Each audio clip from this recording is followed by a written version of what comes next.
Due to possible harmful extremist content, parental discretion is advised. Hello and welcome to the Censorship Sucks Roundtable Radio Show. The views and opinions expressed on the show are not necessarily those of the station, its affiliates, or advertisers. The use of the show is only allowed with the express written permission of the producer and the host. So get ready for 2 hours of the Censorship Sucks Roundtable Radio Show starting right now. Hello, everyone, and welcome to the Censorship Sucks Roundtable Radio Show, Sunday night edition for May 31st, 2026. Buddy, Doc, what's up, Doc? Just enjoying the slight early summer we have going on. It's beautiful today. It's going to be in the 80s tomorrow. I'm excited. I like the sun. It's nice when it's early in the spring, and it's not the dry heat of summer. So enjoying that. I've been getting blasted by the wind this last week, but that's starting to settle down. Today was beautiful, just picture perfect, as was yesterday, quite frankly. Yeah, but today was great. Yeah, all kinds of stuff going on in the world. Let's see. We've got the 250th anniversary of the United States happening this year, 2026. Been 250 years since 1776 when this nation was founded. And what a great thing that is. You know what I mean? And you think about what we're celebrating here. It's both sides of the aisle. You know what I mean? It really, truly is. It's both sides of the aisle got us to where we are today. You know, There's been horrible presidents, and there's been great presidents, and there's been presidents all everywhere in between. And it didn't really matter in the past who the president was when we came across one of these, the 200th anniversary back in 1976. Didn't matter. We celebrated America. And I'm not seeing that this year. Did you notice that these articles coming out of all these different artists that have been backing out of there's going to be a state fair in Washington, D.C. that'll kick off on the 24th or so of June. Yeah. And they had all these different artists lined up, and some of them are just stepping out. They're like, some have been getting apparently death threats. Others have just said, no, this is political suicide. Trump's way more involved than I thought he would be. But, he's the president, and it's the 250th anniversary, and it's Donald Trump.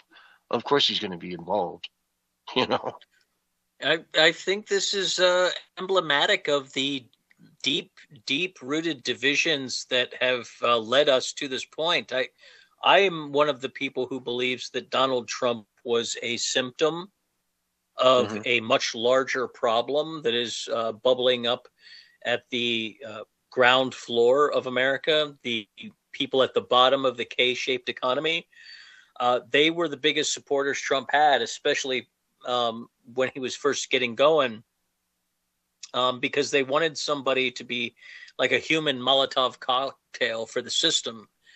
And that the Democrats and the Republicans, and I mean, when I say that, I mean establishment, because I think Trump is something different.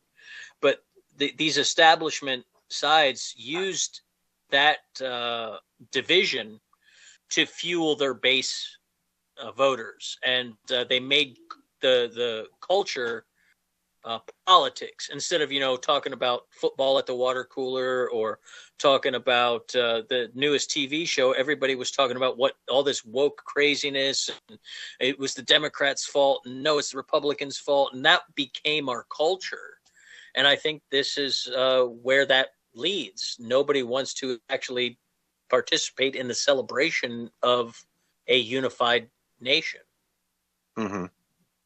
If Biden or Kamala were in office, I mean, I wouldn't not go to Washington, D.C. to see the celebrations, right? It just wouldn't change like that for me. I think most, Americans would say that, except for now, many of the leftists are saying it. That Donald Trump's going to be involved. It's his, party. We want nothing to do with it. And it's a shame. It's just a shame. It helps instill that sort of hatred they have for what this country is versus what they want it to be.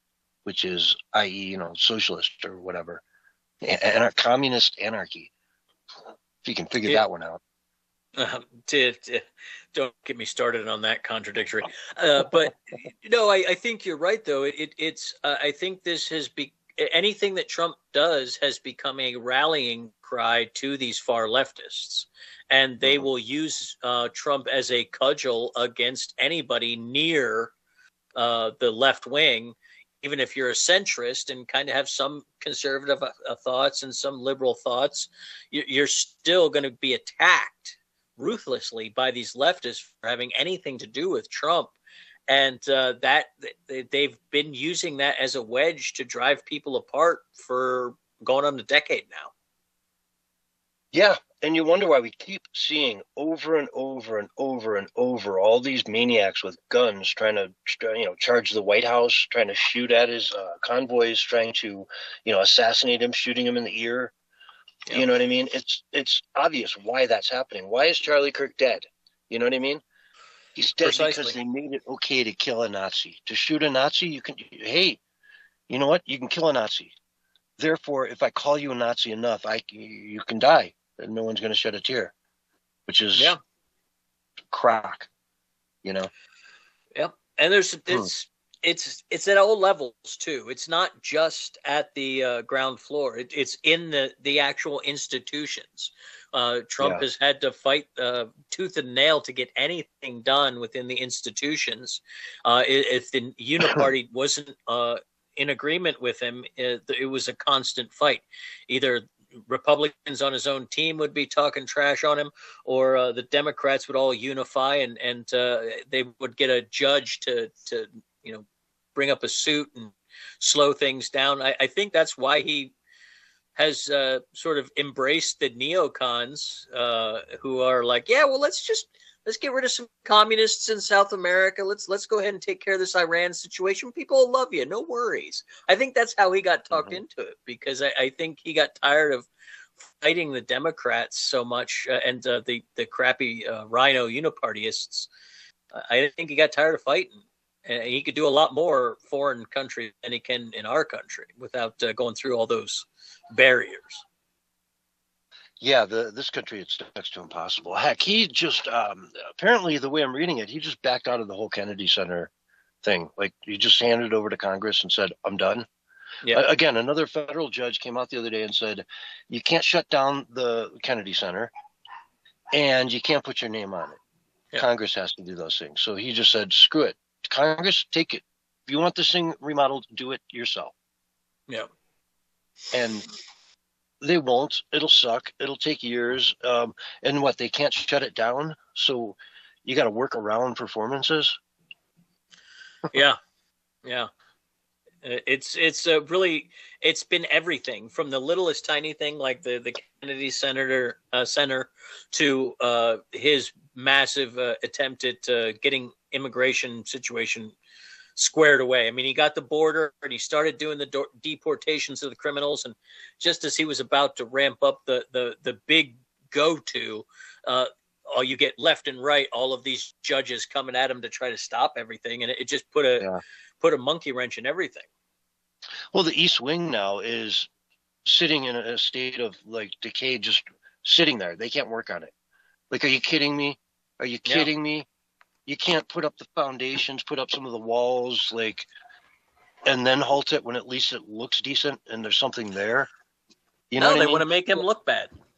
Or you want to get really trivial, painting the bottom of the what is it? The National Mall blue. You know, the water. Yeah. That is it's so trivial that they would stop that when it's like 1/4 of the way done. You know? Yeah.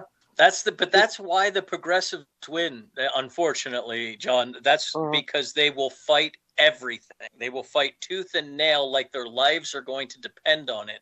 And it may be the most unimportant thing, really. It's just something superficial, like, doing some basic maintenance on our monuments, and they will fight it tooth and nail just because it's the other side.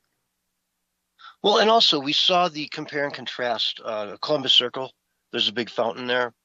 Yeah. Big statue, all marble, gorgeous, drop dead gorgeous. And it was a comparative. What it looks like today, absolute stunning, versus Yeah. what it looked like, 3 years ago when Biden in office, covered in Israel, F Israel and Free Gaza, and, all cops are bastards and everything else that they could spray paint on there. It looked like the ghetto. It looked like it Yeah. was in the ghetto, and it was the ghetto then. Yeah. That's what the left wants to do. They want to demoralize, so they make things look ugly. When it's really not that hard to just maintain things the way they should be maintained, like the Kennedy Center, Correct. But then they would actually have to do work instead of grift money and steal elections. That's so much harder to do work, John. How can you expect them to do work? Yeah. Well, or to get a contractor to do the work. Well, technically, right? Technically. They'd still have to get the contractor. Yeah, and it's if they get somebody that does a good job and who's actually on budget, then they can't take a skim off the top.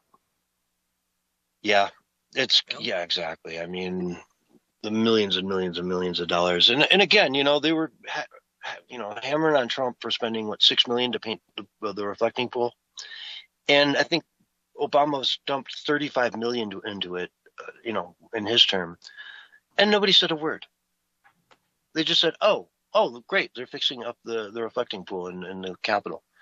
They didn't say, "Oh my God, 33 million for what or whatever." And I mean, some of us probably did. I probably looked cockeyed at that, but it got done. It wasn't front page news and a reason to impeach him. You know. Yeah. Now it's impeach. And there's just so much insanity out there. They'll stop anything. They're just gonna. They're doing everything they can. And that big arc he wants to build, I don't think it stands a snowball's chance in hell.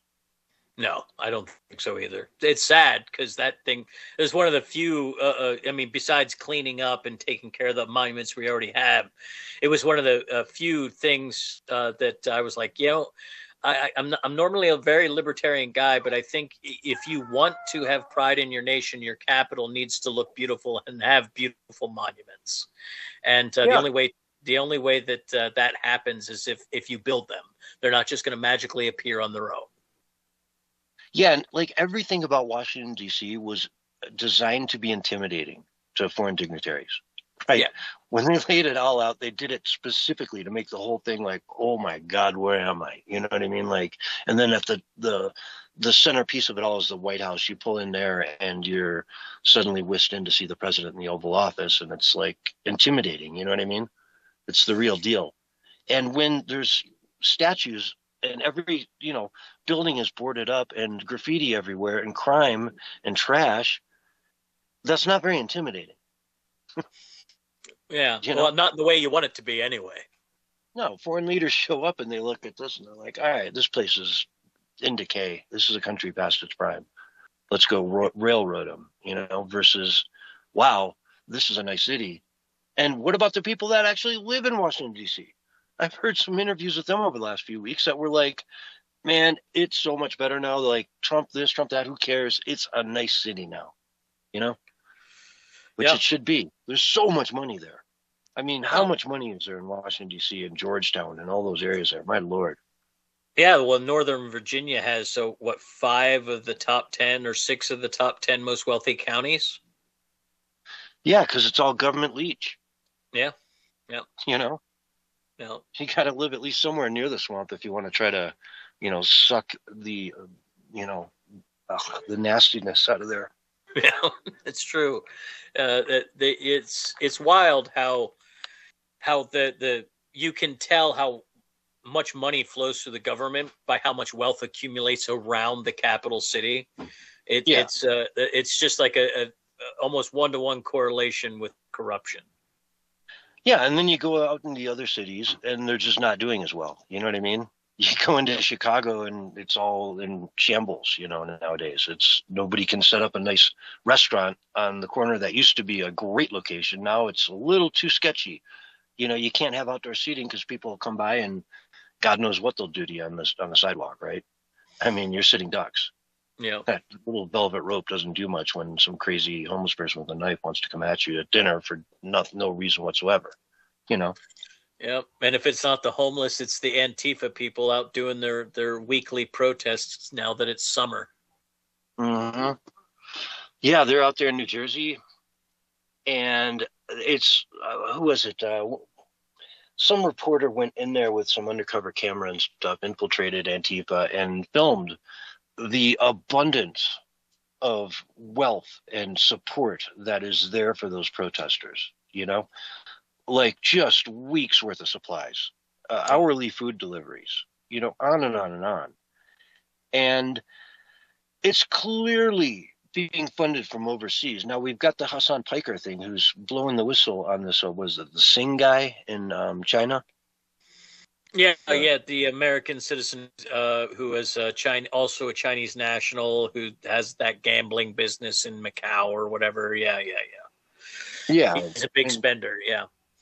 Big spender on political subversion in the United States, putting forward all these different, groups and whatnot, NGOs that are directly influencing the health of America, the political climate. Now it turns out a lot of these the different attacks that have been going on. Mr. Wonderful came out today, from Shark Tank, that guy who's building the data centers. And he said he had some people, on his team and security that were looking into this. And it all was associated with China. All the different attacks that were going on Twitter and X and different social media sites all went back to a couple IPs, and it was all sort of, linked right back to Chinese money and then the Singh guy and these NGOs. So you got to ask yourself, why is China pushing so hard to make these data centers the boogeyman? Well, so this is how this works. China picks up on cultural threads and then amplifies them. They did the same thing during the initial Gaza war. And then, of course, Israel made things worse by Larry Ellison buying TikTok, and now everybody thinks that the Jews are trying to kill everyone.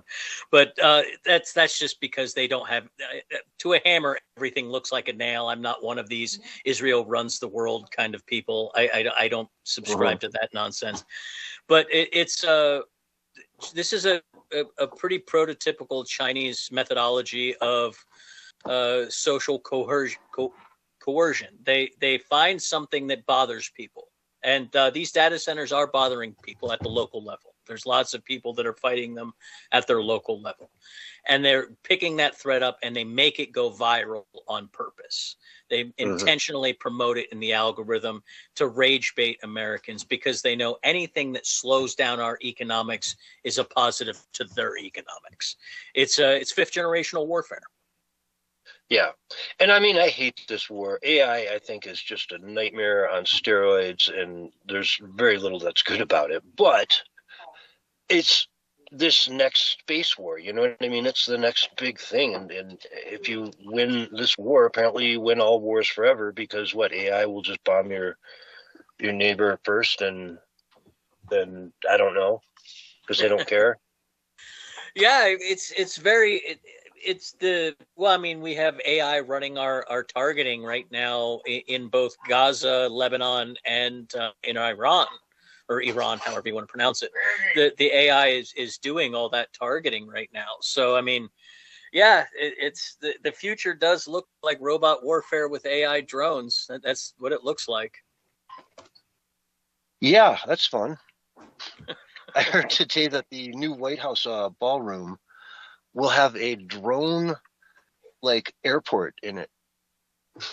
Yeah, and I from what I understand, it's going to have a swarm defense mechanism. So if somebody tries to do a terrorist attack with a drone swarm, they'll have a defense mechanism for it. Mm-hmm.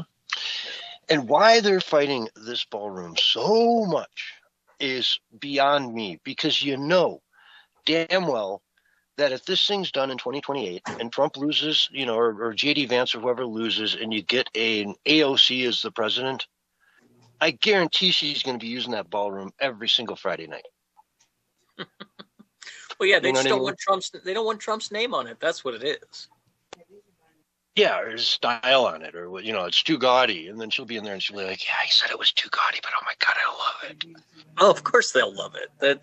It's really a jealousy. They want to be the ones to put their names on things. They don't want other people's names on things, especially people on the other team. Mm-hmm. So why didn't Biden rebuild it? Why didn't he come up with the idea? I don't know. They just hate to hate. Haters gonna hate, right? No, I mean, yeah, I mean that's basically what it comes down to. Yeah. And it is their entire agenda. There is no other agenda other than we hate Donald Trump. Risk to democracy, white nationalists, racism, and they hate gay people. That's it. That's the whole platform. And I'll tell you, a lot of the gay people are getting sick of this LGBT stuff. The Q and the Z and the P, and you start lumping them in with some behavior that they don't necessarily have anything to do with or condone in any way. Yeah. Well, I mean, isn't that kind of how everyone is feeling right now, though, with just about everything? Like, it seems to me that everyone in America at some point in the last 5 to 6 years has been like, hey, I'm not a part of whatever that is on both sides. It's why I think 45% of voters now identify as independents. I think it's why we have so many young people who have a view of positive of socialism because, they've experienced the corrupted capitalism that we have. I think there's this big push to make one another fight amongst ourselves. Yeah. Being grouped into these different silos. I think they are intentionally doing that to us. Whoever. Yeah, and the demoralization thing too. We talk about that a lot. It's demoralization. It's to convince the kids that there's no other way than to go through some corporate ladder. And heck, they're all going to 401(b)(c), visas anyway, right? Yeah. And so they never are taught that this is the land of the great, and if you really want to succeed, go out and make something for yourself. Every single Indian that comes over here from India that gets their green card and sets foot in America understands the American dream better than the average American kid does. And, unfortunately, yeah. They'll live in poverty. They'll save. They'll do everything they can to get the money, to get the down payment on a store or whatever it is their dream is, and they will make it happen. You know what I mean? Whereas American kids are like, gosh, how could I ever save up for a mortgage as they're sipping a $9 latte? Well, I don't think that's really accurate, though. I don't think that's what the situation is. I think I think that lattes actually come after the give up. Okay. What happens is people give up on the idea that they can do anything, and so they start immediately seeking out the sensory, whatever it is that their thing is, whether it's good coffee or it's gambling or whatever's going to get their endorphins going because they feel like crap about themselves already. I think there's been an active, systematic dismantling of the youth in this country by people who don't have the best interest of America in heart. I think you see it in the education field. I think you see it in the hiring practices with the H-1Bs. I think you see it in the illegals. I think you see it in the way that they print money and don't ever tighten their budgets. I think that the youth have been sacrificed in this country by various groups for various reasons, and they're very upset about it, and so they've just kind of checked out on even participating. They're just going to order their burgers and drink their lattes and be happy, and as the saying goes, YOLO. You only live once. Yeah, and there's a sense of, I went to college and I'm working, 10-hour days, 5 days a week, whatever. I'm kicking butt. I'm out there and I'm not making the money yet, but I should be able to afford to at least get some dinner tonight, or, at least make it easier on myself in the morning and get that $8 latte, and, on and on. And it just, It adds up, that the guy that bags the lunch, you're making good money. You still bring a bag of lunch in because it costs like $1.50 to make a ham sandwich and put it in a bag. You know what I mean? Versus Now the that part, $9.50 or $14 one you're going to buy downstairs. that part, I'm 100% behind you on that one. I'm 100% that you should never not bring your own. You should never be eating out for your lunch because you want to control the fuel that you're putting in your body if you're a worker, and eating junk food from a fast food restaurant is not going to be the best for you. It's never going to work out good for you in the long term. So I'm 100% behind you on that one. Everybody should be packing their lunch for work. Yeah. Even if it's the good stuff, the good Chinese, PF Chang. I still say go make your own and take it. You'll be healthier in the long run. It'll save you money when that you're was a joke. That was just a joke. But yeah, and if you don't believe me, just go into the frozen department, find a bag of PF Changs, and read the ingredients, folks. Read the ingredients. But anyway, it is a big thing for America to be looking at its 250th anniversary, and I'm very excited about it. Very much looking forward to this 4th of July. It's going to be a big, big party, and I can't wait personally. And so, if I had the opportunity to go out there, hey, some of the people that are playing here, Kid Rock's going to be on the stage. Vanilla Ice is still on. There's a number of people that are still going to be performing here. As of the writing of this article, Fab Morvan, never heard of him. Milli Vanilli, that's odd. Vanilla Ice, CNC Music Factory, rapper Freedom Williams, and Flo Rida. Again, never heard of half those people. I've heard of CC Music Factory, though I have heard of them. And Milli Vanilli, weren't they the guys that were lip syncing everything? Yeah, they never even made any music as far as I'm aware. But see, I think that's another thing about this whole thing. Like, there are a lot of other artists that are out there. Like, did anybody reach out to those people? Like, I just feels like to me that this thing was never really that important to the people putting it together. Yeah, I mean, the YMCA seemed to be on board with a lot of this stuff. I would think that they would be open to this. They're, a big part of our history. Heck, in 1976, at the 200th anniversary, they were if I'm not mistaken, that was like their heyday, right? Yeah, I think so. The mid 70s was their heyday. Yeah, I think so. Yeah, so, it would only be fitting to bring them along for the ride. But again, where's like Hank Williams, or I don't know, is he even alive? Like, that probably wasn't the best example, but you get my point. There's a lot of country stars that you could bring on board. And a couple rappers here. I've never heard of these guys. Flo Rida, yeah. Freedom Williams, never heard of him. No. Yeah, we're like Metallica. Gosh, they'd never do it though. That's the problem. Like, it's the industry is so politically left, and they're so brainwashed, and have so many people in the club and cult of the leftists that they just won't. They won't put their pride or their personal political feelings aside and do what's good for the country. They won't do it because they're afraid. Can you imagine that? Like, on the National Mall, Metallica. That would be so cool. That would be so cool. It'd be the biggest thing that ever happened. I mean, it'd make that. They did that one show in was it Russia that had like, I don't know, 1 million people at it or something. Did you ever see that clip? Yeah, that was right after the wall came down, wasn't it? Yeah, it was about that time, but it was huge, man. I mean, it could be like that, but half the country just doesn't want to have fun this year and celebrate America.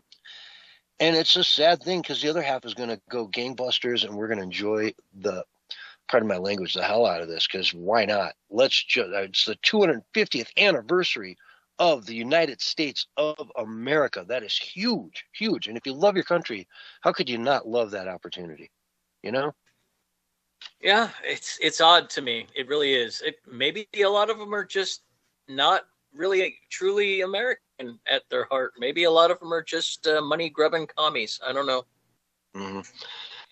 The Trump derangement syndrome, I think, is what does it. Certainly plays a part. Certainly plays a part. They hate the guy so much. Just so much. It's I don't know. Let's play this. I played this during the show on Wednesday night this week, and it just came out as we were, live on the air. So this is Jill Biden talking about her husband during the debate when, in that famous moment when Trump said to him, I'd love to reply to what Joe just said, but I don't really think he said anything. I don't understand what he was trying to say, and I don't think he did either. So she just came out and was on Good Sunday Morning and said this.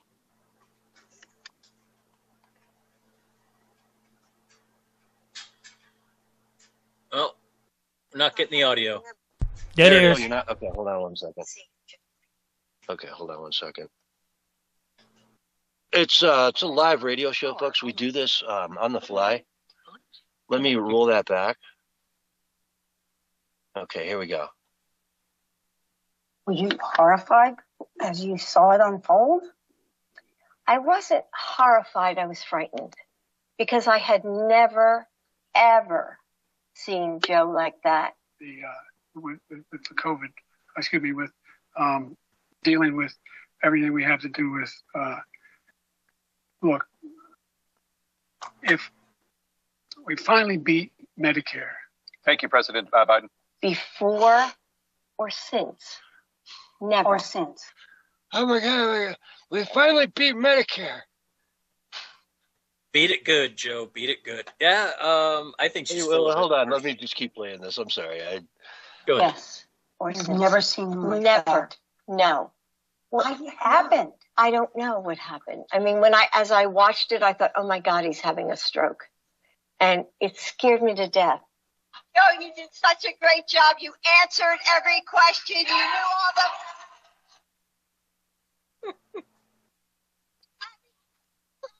What did Trump do? Why? Were you horrified as you saw it unfold?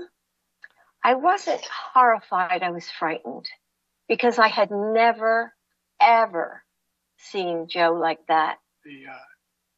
Well, one more. With the COVID, with dealing with everything we have to do with, look, if we finally beat Medicare. Thank you, President.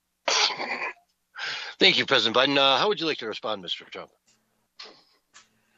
Oh, man. Talk about a super clip. I can't believe that guy was president for 4 years, and we all knew it. We all knew, and they just let it go on. Well, demoralization, man.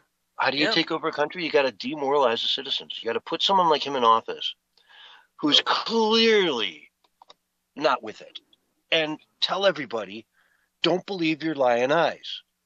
Believe me. I don't know what you saw, but the guy is good. He's healthy. He's on the ball. Yeah.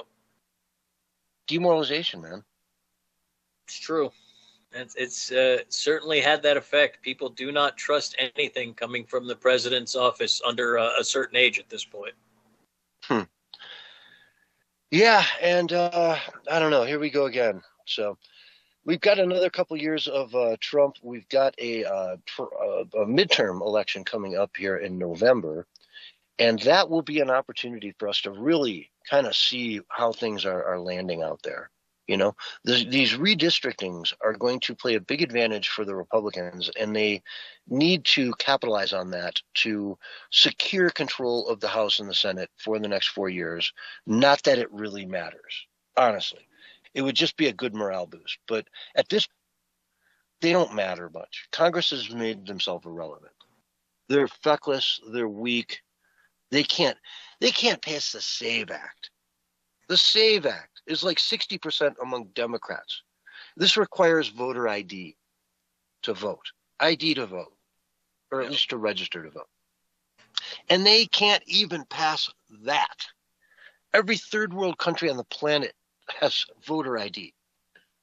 You know, They won't we're even the only ones out there. They won't even repeal the zombie. The zombie. What is it? Oh, the thing, the filibuster. Yeah, the zombie filibuster. They won't even pull it and go back to the original form where he actually had to speak to do a filibuster. They won't even do that. Yeah. They are feckless. So even if we win the House or whatever, I think Trump doesn't really care that much anymore. You know, he'll go out and get on the campaign trail and do his thing. It's his last chance to do any campaign rallies, right? Yeah. So he's going to go out and do them. But I don't think his heart's in it. I don't think it matters. The only thing that'll happen if the Democrats take the House or the Senate is they'll impeach him again. Yeah. Right? And drag through that whole process. 3-time impeached. It's, oh my God, it's horrible. The View will lose their minds. Trump got impeached again. Oh my God, I couldn't imagine. He did it. Folks, we got him. He's guilty. Look at this. They impeached him again. And an impeachment means nothing today. Nothing. You know, it just means your party doesn't control the House. Well, unfortunately, I think though this is the scary part to me. This is the rumblings I am hearing is that there are quite a few uniparty Republicans who are very, very scared of Trump and don't want to rock the boat, so they're not saying anything now. But as soon as the Democrats get any kind of control, they're going to flip on him like rabid dogs. That's what I hear. I don't know how true that is. Yeah, will they get a two-thirds? Will they get 2/3 of the Senate to go, you know, and actually impeach him? It sounds like they're getting close. And then what does that do? It puts J.D. Vance as president. Yeah. Now he goes into the election with, you know, as the incumbent president. Yeah, I don't know that he's going to run. If they impeach Trump and he gets 2 years, he might decide to run. But right now, his major backer just moved to Argentina, and he closed his exploratory committee. So I don't think he's running. All right, we've got a couple minutes left. You're talking about Peter Thiel. Yeah. Let's get into that a little bit. But why don't you explain it to everybody? Well, Peter Thiel has kind of been the major kind of like angel investor in J.D. Vance's political career. He's kind of shaped him financially speaking. He's backed him along the way, helped him. You know, it was the one who suggested he write a book about his life, that kind of stuff. They're good friends.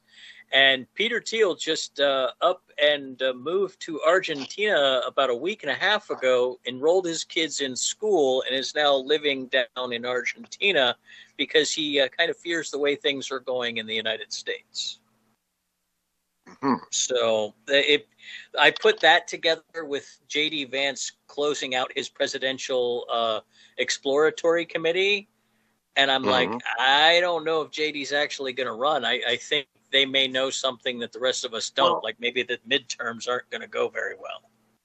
Well, even if they don't, I really, at this point, it doesn't really matter much. But Peter Thiel, he would still be an American citizen. He would just be living in Argentina. So he'd still be able to, contribute to political parties here, right?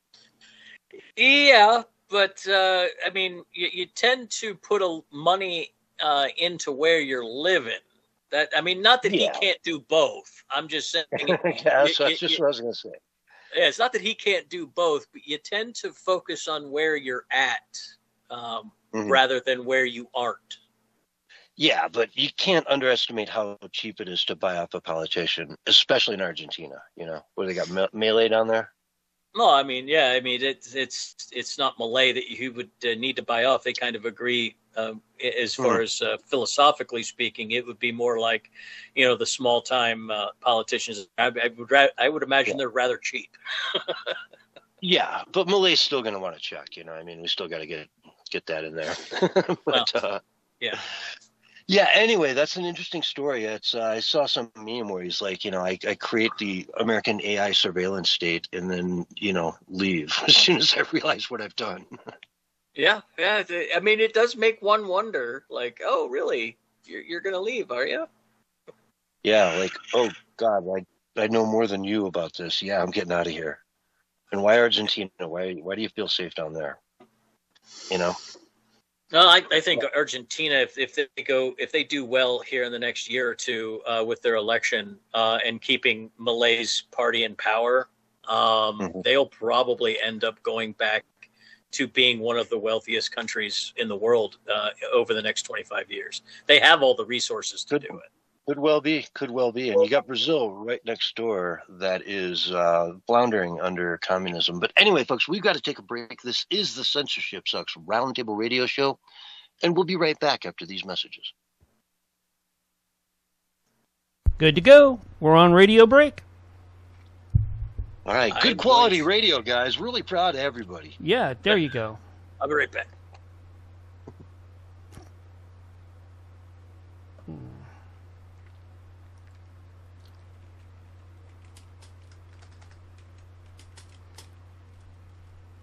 Yep. Hey, Doc, I don't know if you checked it out. I did drop some animations for the show stuff in Discord. Yep. Check them out when you can. I think he just stepped away, so he's going to have to listen to the replay to hear that. Yeah. Unless you tell him again when he comes back live. All right, so some fun stories here. Let's see if I got anything fun here for this segment. God, that was fun. The Joe Biden thing just is going to keep giving forever. I've never seen him like that. Yeah. He must have had a stroke on the stage. I was so worried. Right. Like, honey, he does that every night at the dinner table. No, who are you kidding? Oh, that just goes to show how often she eats with him. We already talked about that. Oh God, okay, the ultimate troll here. Oh, I got a good article to jump into here. This is the biggest troll ever.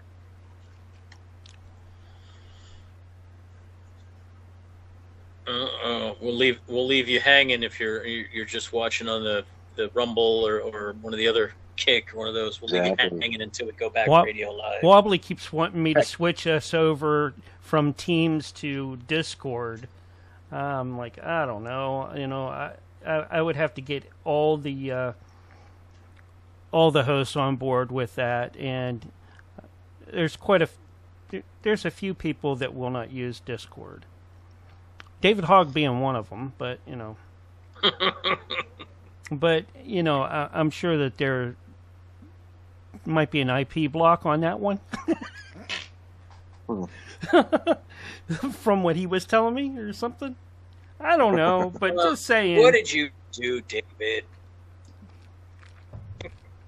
Oh, God, it's beautiful out here.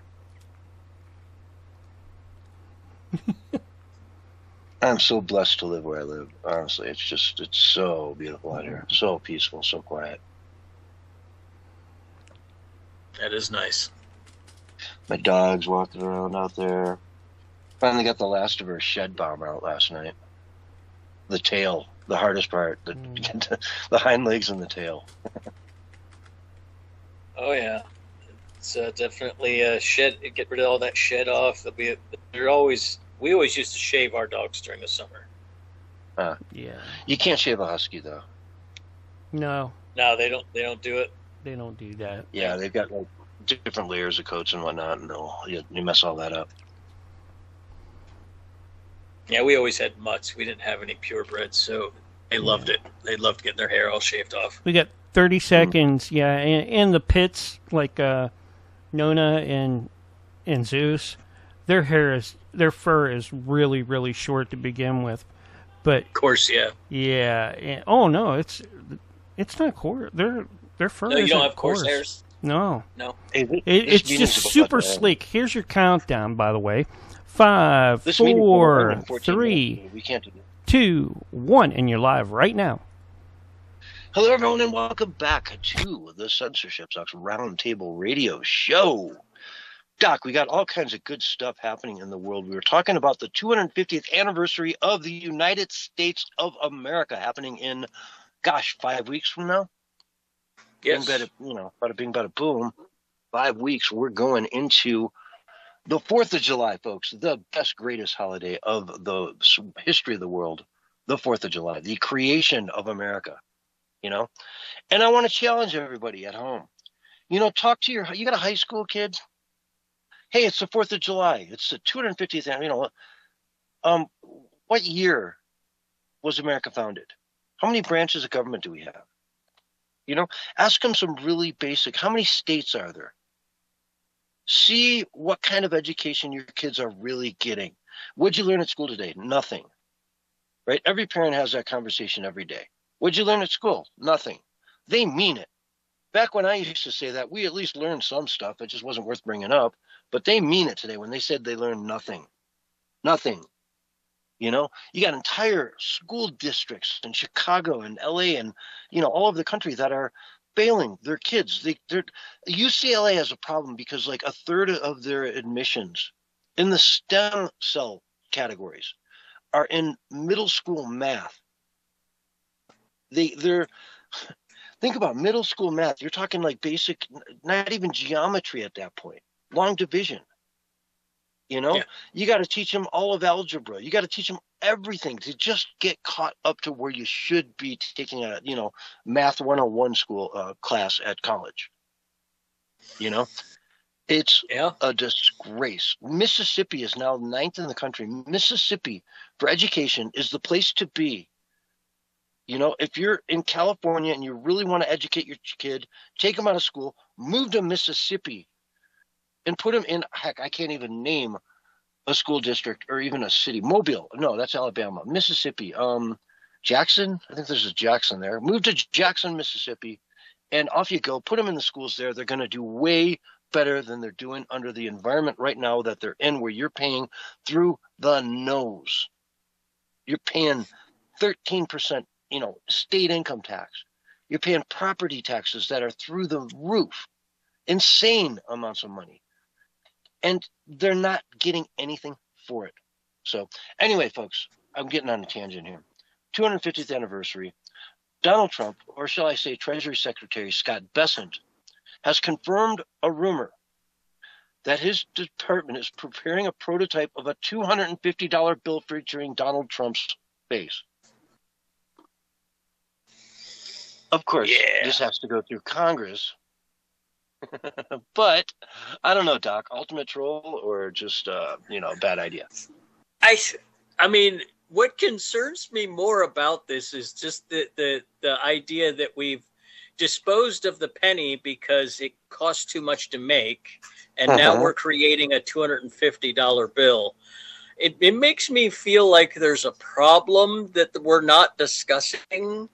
Like it gives me a sense of dread that we've gotten rid of the smallest denomination and now increased our largest, or trying to increase the largest denomination. I don't have a problem with him putting his face on a bill, though. Like, I really don't. But I did hear one suggestion that would be cool.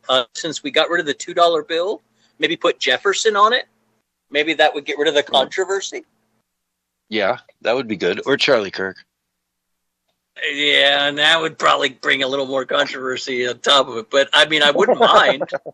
I wouldn't mind. Yeah, it's controversial, people. That's the fun of it, is just to at this point, like, hey, if you guys can't enjoy anything, then we're just gonna, meme you till you cry, and then when you cry, we're gonna make memes about you crying. Correct. Okay?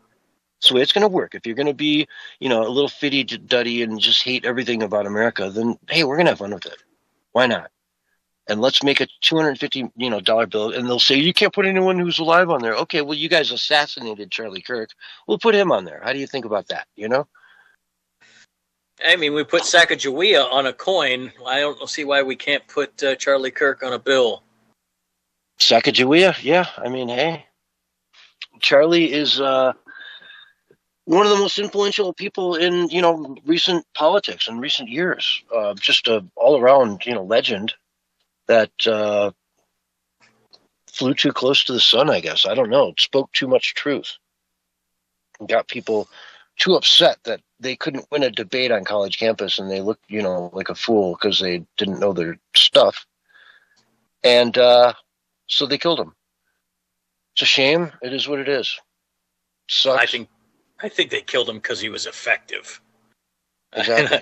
I think he was battling leftism in a way that no other conservative could, because he was in it on the daily, at the college campuses, dealing with college-age students, where the leftism gets its origins in this country, where everybody goes to their brainwashing factory. I think that's what really made them angry. I really feel like he was targeted by a group of mentally ill leftists. And I wish we would dig more into the people who helped this guy pull this off. I really do. It leaves a lot of room. Yeah, they'll have the trial here soon, and we'll see what comes of that. It's he admitted he did it to several people, including his family. I mean, his family turned him in. Yeah. The gun, all these different things. It should be an open and shut case. For the shooter, for sure. Yeah, for the shooter, I think that's a lockdown case, no doubt. I'm upset that they haven't looked into the Discord servers and the people that were telling, public on Twitter that Charlie Kirk something was going to happen to him days and weeks before it happened. I think people knew. I think people helped him hide, and I think people were involved in the planning of this event that aren't caught. Yeah, like an Antifa cell, something like that. From my understanding, there's a pretty large Antifa contingent just on the outskirts of town. In Salt Lake City, there's a very large militant Antifa group there that he was in talks with. Heck, one of their members came out the day before and said something tomorrow is about to happen. I can't say what. Yeah, but it's big. Yeah. And so I hope that guy's put up on the stand. What did you know? Because if he knew this was about to go down, that's, you're an accomplice at that point. You're looking at hard time. Yeah, exactly. That's the thing that I wish that I just wish the government in general would take the Antifa terrorists more seriously. I just, we go after all these other people, but that group is, especially to me, living in the area that I live in, they're the most relevant danger to me. Yeah, good old Portland, Oregon. I had on, a Bullhorn Barry on Wednesday, and he was talking about, I was calling it Oregon? Kept calling it Oregon, and I just had to be like, dude, Oregon. Yeah, they do not like when you mispronounce the Oregon out here. They don't. Unless you and pronounce that's the thing. I was like, dude, it's not a big deal, but the people in Oregon take it really seriously. You gotta. Yeah, they really do. They do. They take it very seriously. Thank you for backing me up on that, because I sounded like I don't know, whatever, but I'm like, yeah, that's you're really offending people when you do that. So, I was from Nevada, and Nevada, they don't really care. No, it's not nearly as the people in Oregon get really upset about weird things, though. So, I mean, for all of the things that they could get mad about, mispronouncing the name of the state is not one that you really should make you upset as it does. Yeah. And man, you watch Europeans, I've seen Michigan get pronounced, so many horrible ways, stepped on left and right. Michihagian, all kinds of different. It's funny watching Europeans, play like a GeoGuessr or something, where they're looking at U.S. states, Ohio or Iowa. Yeah. Like Iowa. How do you pronounce that? Meanwhile, their area over there in like Sweden or whatever, the name's like 72 consonants in a row. Yeah. Exactly. Don't put me on the spot. I know better. I'm not, putting myself up on a pedestal here. We're just, right. Yeah. There are definitely many, many, many cities in the world that I would never be able to pronounce, running all those consonants together too is just insane. I mean, Germany has the longest words you've ever seen, and they're like, "Oh no, it's simple. It's just we just combine like 5 words, like good day at the beach. It just turns into one word." But I don't know, Doc. In 20 seconds, where can people find you online? Always follow me over on Twitter, minds.com, Rumble, and Odyssey. All right, and that's DOCTORE 420. Doctor with an E 420 in the house. Folks, we've got to go to break. We'll be right back with hour 2 right after these messages. Good job, guys. We're on radio Excellent. break. The German pronunciations I don't have too much trouble with. My genetic heritage kicks in, and the sounds just come out. Yeah. I've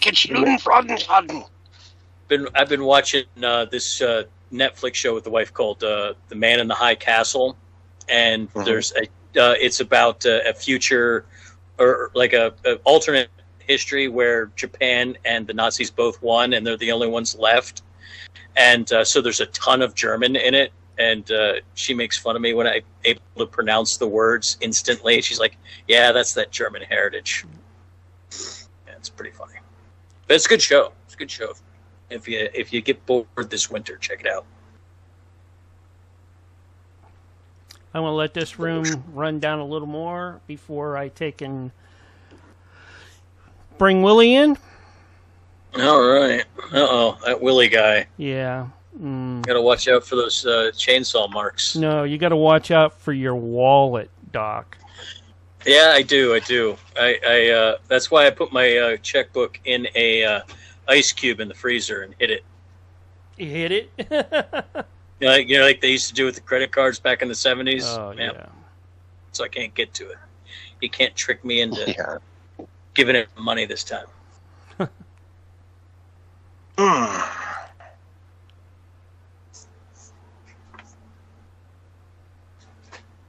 Well, I guess we're close enough.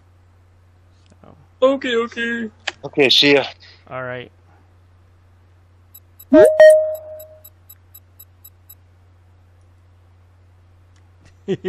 I just denied Willie. Willie will be in the house. Look out, cats, dogs, and kids. I'm going to close this one out and get the next one going.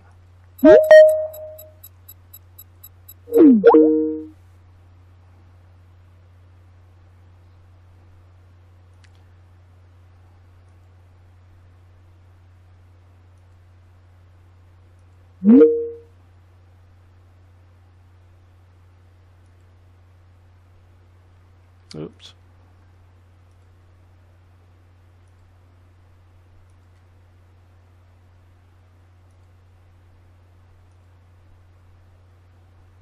Hello. Hey now. Hello. Yes, hello.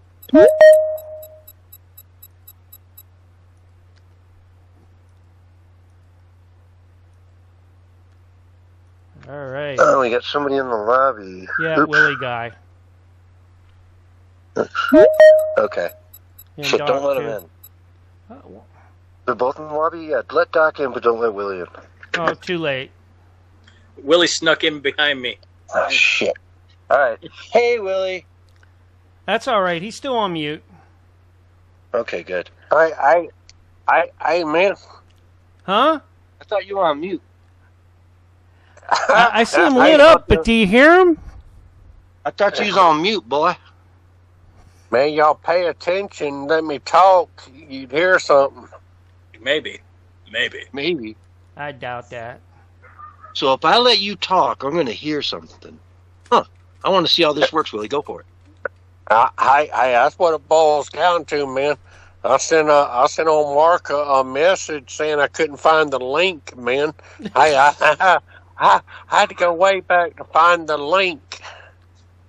How far back? Way back, man. No. Not way back. Hey, I want to talk to Doc 69. I got a new endeavor. Uh-oh. I froze my checkbook. I put it in ice in the freezer, so I can't get to it, so you can't scam me out of more money, Willie. But go ahead, Hey, what do you got? Hey, man. Hey, I can give you my wallet number, and I accept SHIB coin, man. Shiba Inu. Hey, I done got into the cryptocurrencies big time nowadays, man. Hey, I accept SHIB coins. Yes, yes. I do have some SHIB coins. Yep, Perhaps. yeah, man. I need about 1 million of them. I think Don't we all? I think 1 million of them is worth about $2.33. Yeah. Not even enough to buy a pack of smokes these days. I know, right? Do you want Saul on the show tonight? Man, I always want Saul. Right, David Hogg, give me an idea, man. I was talking to David Hogg earlier. He gave me an idea. Hey, I got word, man, that Saul Good. I got to wait for the show, man, to tell you what the dealings are. Hey, but Saul Good is representing my chainsaw as my chainsaw's attorney. Did you sign a Well, prenup, he's not an Willie? attorney, but he knows some very good divorce attorneys, I'm sure. It's all good. Crooked, man. He crooked as the day is long. It's true. I know the attorney that handled J-Lo in the breakup with Ben Affleck. She got him all his money. Yeah. Hey, it's all good like that fella that played an airline pilot and a doctor and a lawyer, and it's all good. Claims to be everything that there is to be. Yeah, wasn't there a guy in England who was arrested for that, being pretending to be a doctor for like 1.5 years, and like his patients loved him, and he was like super loved at the hospital. Yeah, no, that was that whole Frank Abernathy, that movie that come out with Leonardo DiCaprio. Well, I know about that guy, but I thought there was another guy in England that did something similar. Oh, he probably did, man. That was a good movie, by the way. Catch Me If You Can. It's a good movie. Yeah. Hey, but none of it was true. All that was a lie. Even when he went on David Letterman and told him all that stuff that he done, he didn't do none of it, man. That was all a lie. The whole movie was based on a lie. It was fictional. Really? I thought the check part was real. No, I think all of it was fake, man. I think he made it all up. Because I know him paying some checks is one thing, but like him walking through the airport with 20 women on his arms, and like all that stuff is probably kind of fake. Yeah, wouldn't doubt it. I learned about that in like 7th grade Principles of Democracy class or something like that. Like principles or problems. One of the two. We had a teacher that liked to talk about weird stories like that, and we heard about that story in like 7th or 8th grade from that teacher way before the movie ever came out. I was just I know he worked for the government too at one point, so more than likely he was a CIA agent. So Willie, when we start here, I'm going to bring in Saul, and he's going to start talking about an investment opportunity. And then you're going to start, you're going to jump in and tell him that's the dumbest thing you've ever heard of. And then he's going to tell you that you're the biggest investor. Yeah, he got all Willie's money. Exactly. So this is all your money he's putting into this, and you're not too fond of it. Well, hey, I got all my monkeys, man. They're my emotional support monkeys, and some of them done got real smart and went to school. Oh, man, they smart. They got degrees in psychiatry and psychology and everything, man. Hey, I got a bunch of monkeys. They went out and started stealing stuff, and now I got a yard full of stolen items, man. I need a Doc 69 to come help me fence all these items that I got that my monkeys stole. No. You're talking. It's not Doc that you need to talk to about that. It's Barry. Barry can do stuff like that. Not Doc. Yeah. That's a good point. Well, if you need to fence illegal items, Barry's your guy. Yeah. Barry's the guy. Thank God he's not here tonight. Otherwise, he'd probably chime in. Oh, you would agree. You'd be like, yeah, I can put that on eBay for you. We got that. I mean, that's basically all the thieves do this day. Yeah.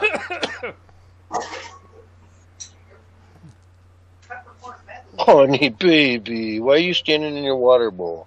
Are you trying to show me that it's empty? She does that now. She'll stand there with one foot in a water bowl. 30 seconds, guys. Maybe yeah, less. I guess you have no water. Okay, here you go, honey.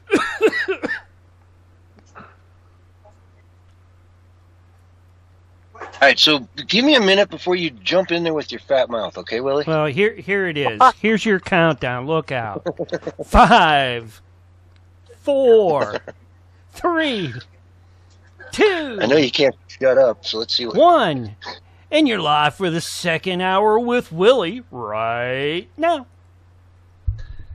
Hello, everyone, and welcome to hour 2 of the Censorship Sucks Roundtable Radio Show, Sunday, May 31st, 2026. And tonight we have a really interesting guest coming on to talk about some opportunities that sound almost too good to be true.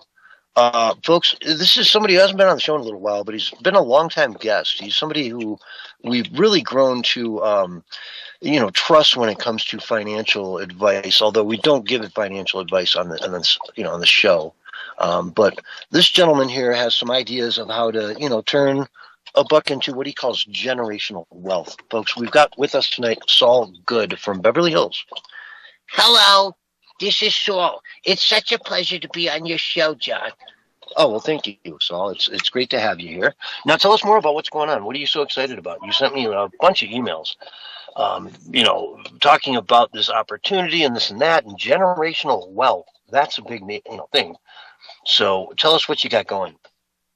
Well, what we got going on here is in Hawaii, there's a very special event that's occurring. It's a geological event that takes many, many years to play out. But when you look at the Big Island, see, many people don't know this, but Hawaiian Islands were made because of what they call a hotspot. It's a lava hotspot that gets through the mantle and pushes lava up through vents, and those vents distribute the lava onto the land, and it makes new land.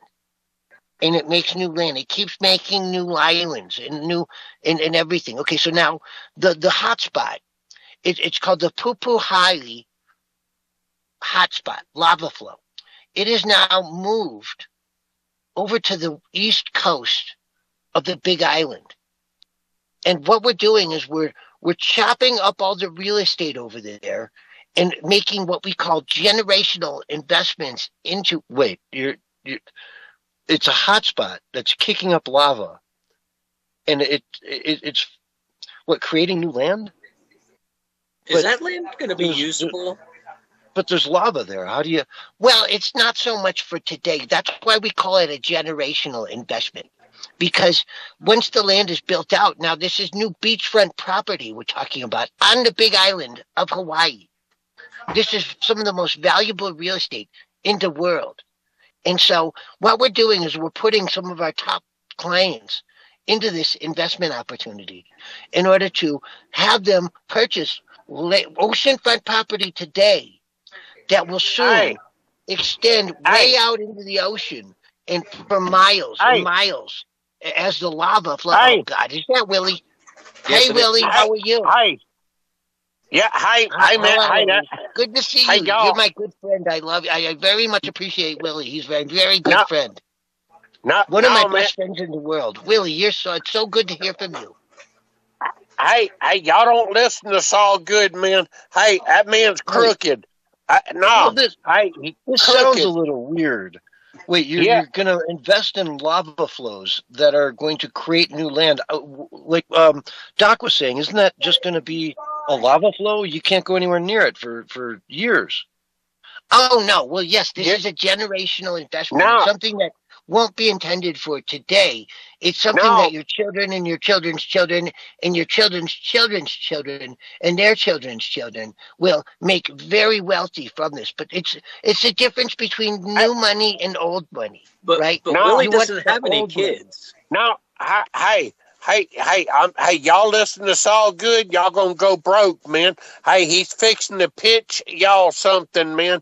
Hey, at least whenever I pitch my ideas to Doc 69, Doc 69 makes money off of my ideas when he gives me money. Hey, well, I ain't seen no money yet. Hey, but it's coming, Doc 69. Yeah, checks in the mail. I know. Wait a minute, Saul. I, You told me Willie was one of the largest investors in this project.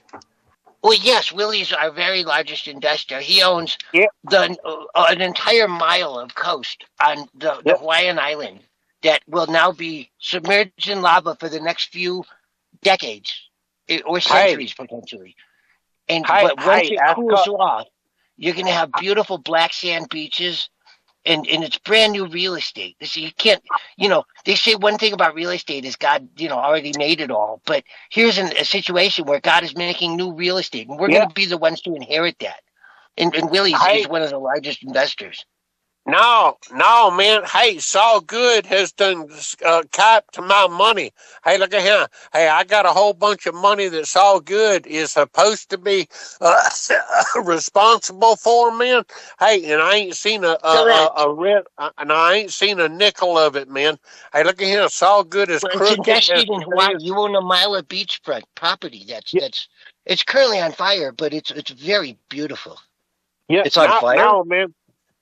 Well, yeah, it's a lava flow. Yeah. Hey, he talking about generational wealth, man. And like Donald Trump, man. Donald Trump, he was worth $2.6 billion in 2023. Hey, man, doggone. I worked very hard with Donald to make sure all his money was sent offshore and put into very wise investments. Donald actually owns one of the plots right next to you. You guys are neighbors. Yeah, he was worth $2.6 billion, man. Hey, and now he's worth $6-point-something billion. Hey, that's generational wealth, man. Hey, Donald Trump, he done got rich while he's in office with all of his doings and everything, man. I like Saul Good. Hey, Saul Good crooked, man. I'm telling y'all, don't pay no attention to Saul Good. Really, I don't know why you're down talking this investment. You're the biggest investor in it. It's very important to you that this goes well.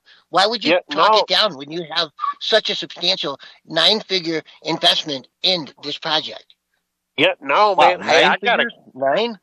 Oh, yes, it's very substantial. Most of all his Bitcoin was liquidated. That's why we dropped the price down to 60,000 because it was Willie selling. He was dumping into this last period of the last year to get his money out to invest it in the lava flow. He sold your Bitcoins for lava land. I probably would have done too. Generational wealth. No, hold on, man. Have you not played The Floor is Lava? I mean, come on now. Yeah, you can't stand on. Hey, look at him. This here, for all y'all out there in Radio Land don't know, this is Willie Lee.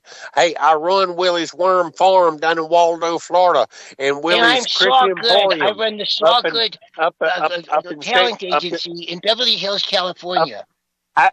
Up in Sandy Run, South Carolina. Hey, and it's all good as crooked as the day of aspiring model or talent, you should contact the good talent agency, not the bad one, the good one in Beverly Hills, and we'll take care of you. I don't think you're allowed to advertise that on the air, Saul. Sure I am. If Willie can talk about his dumb little cricket farm. Well, by the way, he sells cricket as food.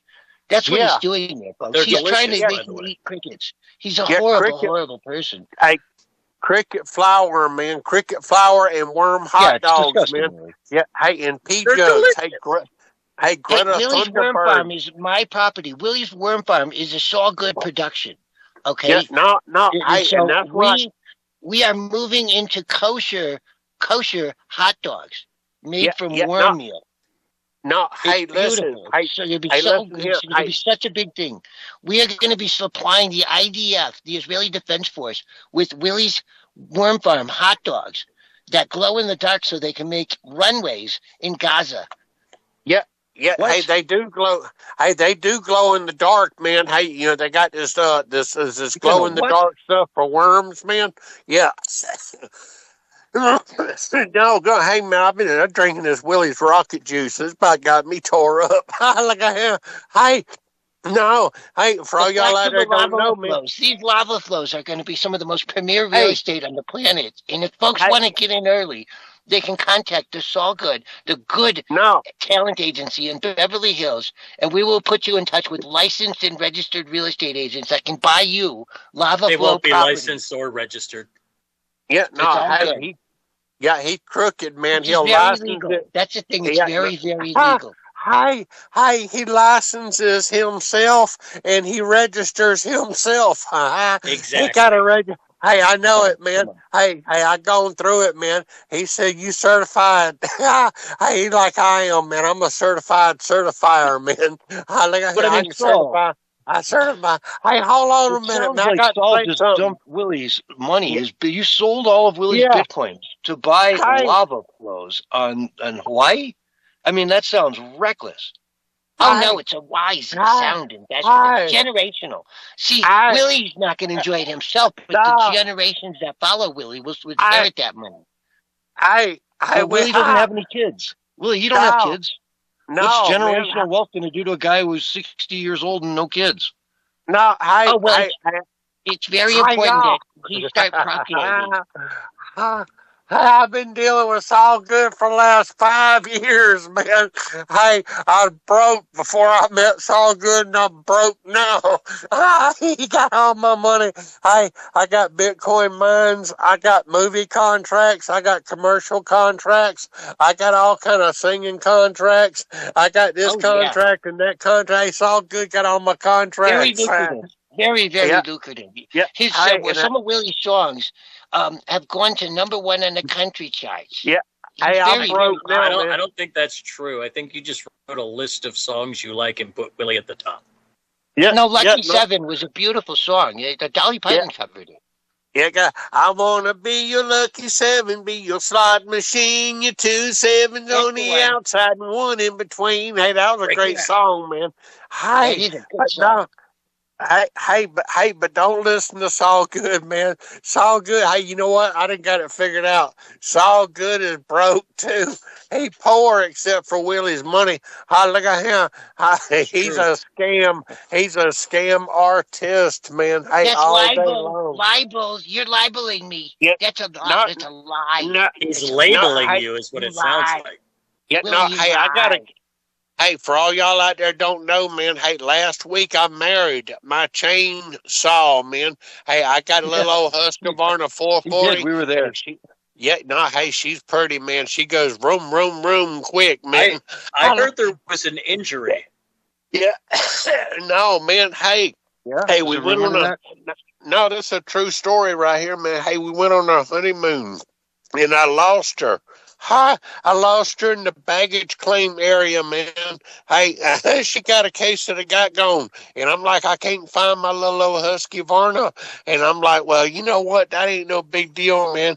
Hey, because there's a Steel 662 out there. Hey, and I done went and got me a V4 62cc 20-inch bar, man. Hey, you talking about something that'll hum? That thing will go, it's been a day and you're already cheating. Quick, man. Yeah, that V4 I got, hey, that sounds like a Peterbilt truck, man. Look at him going down the highway, down a mountain, going, that thing will hum, man. And then what happened? Hey, Saul Good done come up. He done sent me paperwork. Y'all don't know. Hey, Saul Good acting all nice and everything, and like he's a good guy and all that. Hey, but he done sent me paperwork. Now he's representing my Husqvarna 440 in divorce proceedings, man. Hey, look at him. Hey, just because I couldn't... Really, I'm not doing it. Put your wife, this chainsaw, in touch with the Ben Affleck and J-Lo, right? The J-Lo's divorce attorney is handling the case. So it's one of the top premier divorce attorneys, and it's very expensive. Fortunately, you can afford it. Yeah, I can't help it, man. She got lost on the baggage claim roundabout thing, man. I couldn't find her. So, hey, I done found me something bigger and better, and now this Husqvarna done showed up, and hey, and the funny thing is, it showed up at Saul Good's house, and that's just like Aunt Mama Lou. Hey, Saul Good done run off with Aunt Mama Lou, too. Aunt Mama Lou used to be my wife, or she used to be my sister and my mama way back when, but that's another story. Saul Good is crooked, man. Hey, Saul all good. He done come up with my chainsaw, my Husqvarna 440, and he's got it at his house right now. And now they done got some kind of lawsuit they're filing against old Willie, talking about breach of contract or something. Hey, I married that chainsaw, but then she got a case of the guy gone. Hey, and I thought she was gone forever, man. Hey, I done found me a bigger and better chainsaw. Hey, but hey, Saul good, Wow. man. I'm telling you, look at him. Hey, he's crooked. Don't Willie, trust that's been him. a week. It's been a week. Yeah. Man, you're a dog. You're a Yeah, dog. now- You left your blushing little bride on a conveyor belt in an airport. Yeah, Shame but on you. Shame on you. we're talking about going from a 42cc chainsaw to a 62cc chainsaw. Yeah, and then with they an make an extra- 82, and they make a No. 102, and they make a 142, and they make Yeah, with the great big ones that takes 3 people to handle it. And Yeah. yeah. You know Hey, what? she got There's a- always something hey. better around the corner, isn't there, buddy? Hey, she got an like extra 2 inches on the That's bar what I'm too, saying. man. He's not loyal to anybody. Yeah, no, hey, she got an extra I 2 have been inches on the the bar. most loyal friend that Willie's ever had in his life. I have Hey, suffered for Willie. I have done no, so much with the Saw Good Agency to help Willie, little Willie, no, get ahead in life. I've I done don't so think much that's for him. true. Look at the way he I talks don't think about that's me. true. It's enough to make you cry. it's all good. You an actor. He's an actor. I ain't trying to make y'all feel sorry for him. Willie, Hey, you are Saul, horrible to everybody. You're horrible to No. Saul. You're No. horrible to Aunt Mama Lou. What do you think of No. Aunt Mama Lou? Is she a nice lady, Willie? No, Aunt Mama. Y'all don't know Aunt Mama Lou. Aunt Mama Watch Lou's what he a says. scammer. Yep, right. Aunt Mama Lou. No, hey, Aunt Mama Lou, Uh-huh. she defrauding old people. Y'all don't know it. Hey, and it's all good to her. Hey, they in on it And together, man. Hansel, Defrauding. your other really good friend, how many times have you turned him over to ICE to be deported, Willie? Hey, Hansel's another one, man. Hansel crooked as the day is long, too. While I've been spending time up here at my crooked Everybody's emporium up here in crooked if South you're in Carolina. Willie's Yeah, no, hey, Hansel done run my worm farm into the ground. Hey, to be honest, I tell y'all that I Isn't run that Willie's where worm farm. belong though? In the Yeah. ground? What? Isn't that where worms belong though? In the ground? Yeah, well, I where Hansel belongs, Oh, man. that's a good one, Doc. Hey, Doc, Yeah. I'm telling you right now, whatever you do, don't do business with Willie. He No. will take your money, and then he will call you every name in the book and say you are the bad guy. He'll make you I don't out know. to Those be worm the bad hot guy. dogs are delicious. Those worm Yeah, hot man. Well, I know they're good. Brought to you by Saw Good. That's why they're so good. They're kosher now, you know. No, He's stealing no, your worm hot dogs, Willie. Hey, it's all Willie's ingredients and it's Willie's proprietary. worm hot dogs are the official worm hot dog of the Israeli Defense Force. And so we're very proud of that. So they're kosher and they're very good for you. They proprietary, man. Look at him. Hey, look at him. I got a news article right here, man. Hey, did y'all hear about that We got cow? about 2 minutes left before we go to break, No. so I want to give you the time to Hey. cover a news article if you want to cover a news article, Willie. Yeah. I'm always there to give you time to talk. No. Right? You always say I Hey. don't, but I always do. Here I am saying there's about 2.5 minutes left, and if you want to get in a news article, you can do it, but you just got to use your time well, okay? Yeah. I see what you're doing there, man. What? What am I doing? Hey, You got a minute and a man. half left, right? Hey, a minute they and a got half a before we go cow. to break. Get the story out. Go. Yeah, hey, Who's they stopping got you? a cow. They got a cow, and hey, this is the real news. This is what people out there in Radio Land want to hear, man. Hey, there's a cow in India. It's an albino cow, and it's got a tuft of blonde hair. I'm looking at the picture right now. They got a picture of this cow side by side with Donald Trump, and that cow looks like Donald Trump. It got a tuft of blonde hair on top of its head, and Hey, they got this cow. His name is Donald Trump. He got a pardon too. He got a pardon. Yeah, Hey, you know about it? You heard it? Oh yeah. Yeah. Oh yeah. Pardon? For what? Yeah. Now from getting killed, This has man. nothing to do with the lava flows that we're talking about, though. I don't No, we don't- understand. Why are we talking about a cow? Hey, we don't care about the lava flow, man. Went there. We don't care But the about your lava flows are scam. very important. Hey, we don't care Folks, about this your is a scam. a lifetime opportunity for generational wealth Yeah. by investing in lava flows in Hawaii that will create new land that will be this here beachfront land with beautiful this here black ain't a scam. sand. Hey, I want to talk about something that ain't a scam. I got emotional support Willie, monkeys for sale. Before we break, Willie, I gotta I'm say that selling NASA just put out a report. This is breaking news from NASA. Support monkeys. I am selling emotional support monkeys. I don't want to hear about NASA, man. Hey, I got 30 seconds. 10 You don't want to hear about NASA? No. You're talking about emotional support monkeys when NASA NASA's just crooked. made a gigantic announcement, folks. It NASA turns out, lies. Willie, It's all lies. It No, hey, I turns wanna out talk about- the Earth is in fact flat, but we've got to go It to is break. flat. We'll be right back after this. Earth is flat. Flat Earth, man. Hey. You guys got it in. Oh boy. Flat Earth. Yeah, you like that one, Willie? I didn't bring it. I didn't bring it home, but Donald Trump's net worth is $6.5 billion right now. In 2023, it was $2.6 billion. You're Donald reading out Trump of Teen is Beat making- magazine or what? No, man. Hey, this has got Forbes magazine. That's where this come from. Hey, man, hey, look at him. He told Iran, he said, look at him, we'll stop the war right now and give you $300 billion in reconstruction.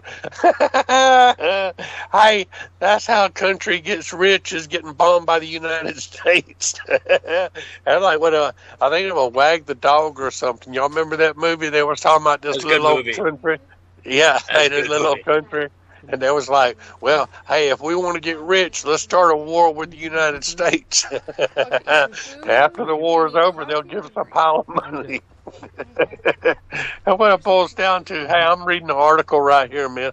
$300 billion in reconstruction.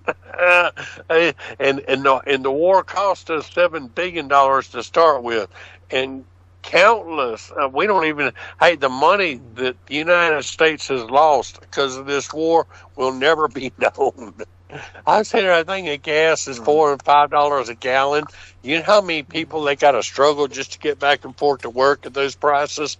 And Donald Trump's, he's like, all right, now the Strait of Hormuz is going to be open now. Well, guess what? Oh, no, it's closed. Open.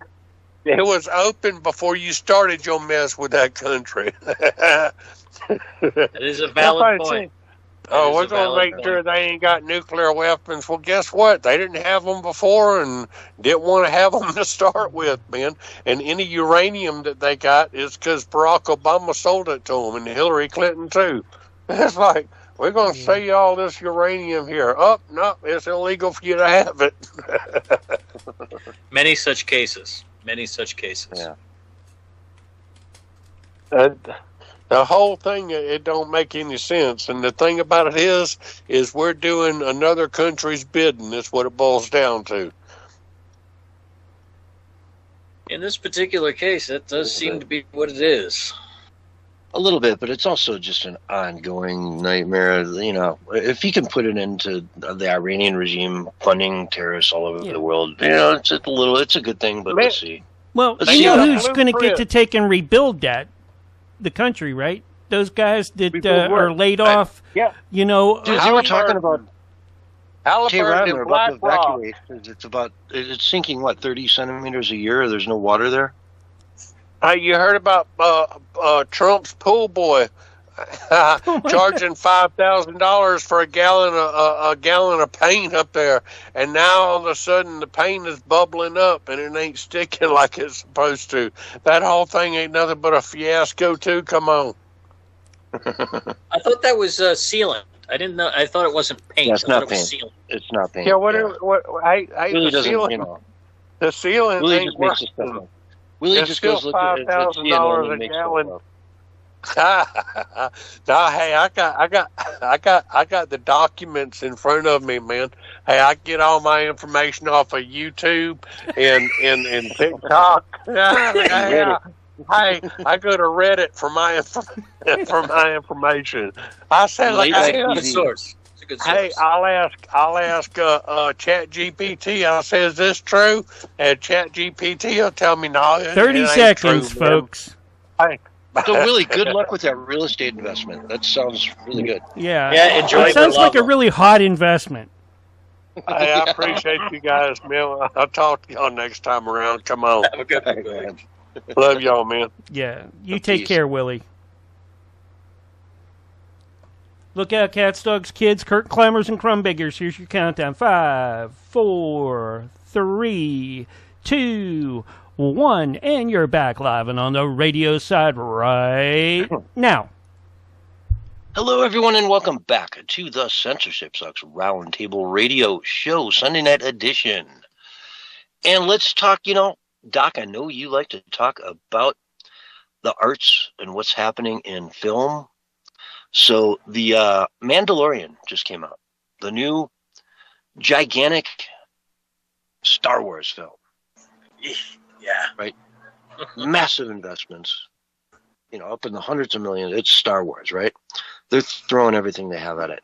A $750,000 horror movie is beating it out. A movie that is on 1,500 screens versus like 2,700 is topping it at the box office. Yeah. Just goes to show you, if you make a good movie and do it within a budget, you can still make some money in Hollywood. Yeah, this thing is apparently taken off. It's called Obsession, and Obsession, and it is really it's all word of mouth. No marketing, no nothing, just word of mouth. People like it. They go out and this Mandalorian thing, throwing money at it as always, doing everything they do to just make it more gay and more woke. Yeah, and I from what I understand, this new Mandalorian movie is pretty much just one big long episode from the show. Like it doesn't really have any high points, low points. It doesn't have any intrigue. It's really boring from what I've heard.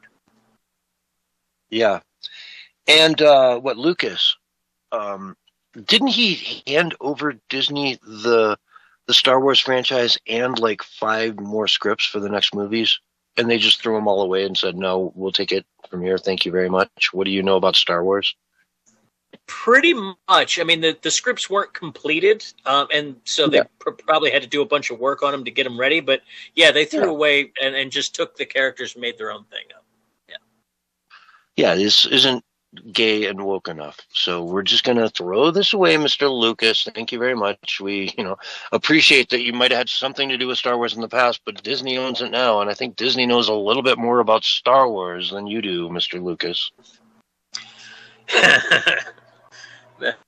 That's just how Hollywood is these days. It really is sad. They pretty much destroyed any kind of IP that they could get their hands on. Yeah, and it goes on and on and on. It is what it is. This just apparently in. There was $80 million to make it. $30 million brought in. Yeah. There's another one out there too. It's called Backroom. It's basically an online Reddit kind of creepypasta thing, and it got turned into a movie, and it's crushing as well. So it seems like original ideas and that it's maybe making a little bit of a comeback. That'd be nice. Yeah, and Disney, man, I said this a million times, man. You did the remake of, what was it, Cinderella? With the woke girl in it. Yeah, and what a no-brainer laid down $1 billion bill that you could have put in your pocket. Right. You know what I mean? Yeah. And Star Wars. Every one of these is a guaranteed $100 million, $250 million bill you can put in your back pocket. All you got to do is just make it good. Bring some of that Disney magic to the screen, but you don't have it anymore, do you? You know what I mean, Disney? You just don't have that magic anymore. I wouldn't let my kids sit in front of the Disney, app on the TV for a Saturday and not check in on a regular basis to see what they're watching. I don't trust Disney anymore. And that says a lot, right? That says a lot. You're not alone. There are a lot of people who have only show their children movies from the original Disney on like disc or VHS. They absolutely do not do anything new because of that reason, because of the agenda that's gotten shoved into everything that Disney does. It's Disney, man. You should be able to put your kid in front of the Disney like app that you bought and just say, "Go hog wild, kid." You know, it's safe. But it's not. It's indoctrination, man. It's just it's trying to trans them. You know, why do you want to trans kids? Well, there's there's a couple reasons. One of them is because if you break down who a person is, who their person is, you know, separate them from the reality of their physical form, you can then later on down the road convince them of all kinds of other things, like to break up with their family, to accept the collective instead of you know, freedom, all those kind of things. That's one part of it. Well, anyway, let's talk about more fun stuff. And since we're in Hollywood, let's stick to LA. There's a new poll that just came out that actually has Spencer Pratt up 1 point over Karen Bass. Let's go. And this is what they call the jungle primaries they do out there, where, you know, we're just in the primaries right now. If these guys both get, you know, to the next level, then it's going to be Bass v. Pratt, 1-on-1 until Election Day, I assume in November. So that is really where the fireworks start. Once it becomes a two-man race, it's on. You know, same thing with Steve Hilton in the governor race.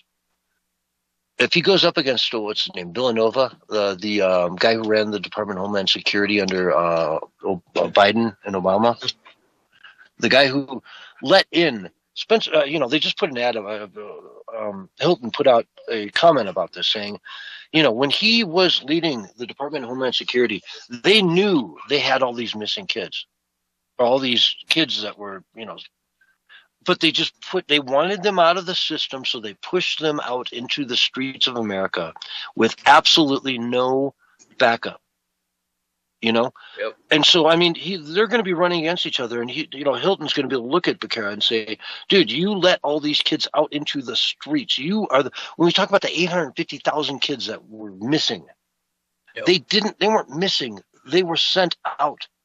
They didn't care. They just wanted to clear. They didn't want kids in cages. You know, and the kids in cages